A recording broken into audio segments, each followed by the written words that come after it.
So when you have it down, what do you do? How do you get through it? Uh, you just keep pushing. I just try to stay positive, remember why I'm doing it, and remember what the end result will be. The biggest thing that I had to learn through this whole process was to celebrate the small things. Mm. I'm a person where everything's big picture, and if I'm not making big steps or doing something huge, then I was hard on myself, and I wouldn't celebrate the fact that, okay, today I tore the walls down in the trailer. Today I did another paragraph for my pitch. So that was my main thing. Don't ever forget that, because I think a lot of people do, and a lot of people actually never even reflect enough to even recognize that, Mhm. where it's you're doing like monumental things on a daily basis Mhm. and you don't recognize it, and then you're like, I haven't done anything. It's like, well, actually you've done a lot. Let's look at the list of things.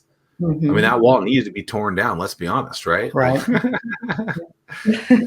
Yeah, and you've certainly had your share of challenges.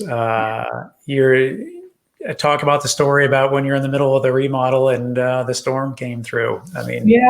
So we bought a 1973 Midas camper. That was my vision. I wanted a camper converted into a food truck. I'm kind of like a hipster retro Cali girl. I hate to say it. My daughter would call it cringe, but um, so we got to the point where we were like 95% finished with this camper. I mean, we tore out the original stove, the refrigerator, the couch, the bathroom, everything, and put up new walls, and we were almost done. And the hurricane came, and a huge branch fell from a tree in my front yard and landed on the roof of the trailer. It pretty much demolished the top of the trailer. There was a hole that was probably about 8 inches across, and it knocked out ceilings and everything. And with that, it also rained. It poured into the trailer, so all the walls had to be torn out again. We had to get all new equipment. So a couple months after that is when I learned of Tim and the pitch and got into that.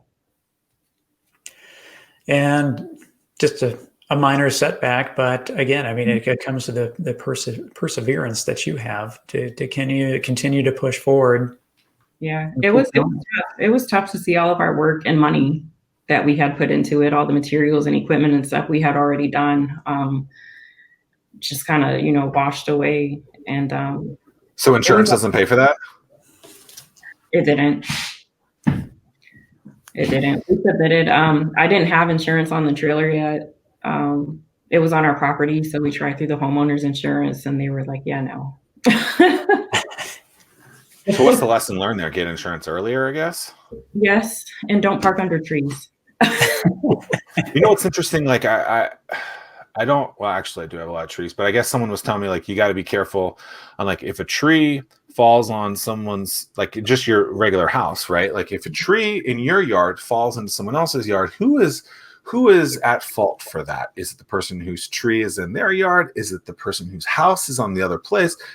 Insurance. What a wild world that is. Everyone's got to have it, but yet whenever you want to file a claim, they all think about what reasons why they don't have to pay the claim.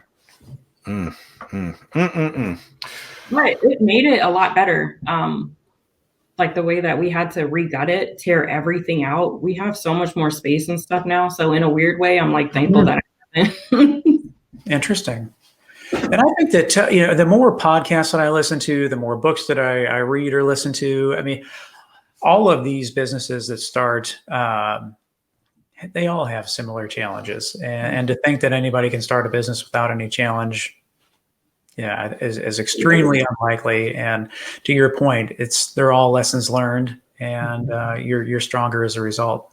Well, and you get to look at it the second time, and you'd be like, "Oh, well, this is what I learned. This is, it's this hasn't happened to me." But people talk about, "Oh, I wrote a book, and then I somehow lost that book. And then they have to rewrite that book, and they're like, oh, well, I made it better the second time because I took all the crap from before and turned it into lemonade, Mhm. lemon into lemonades." So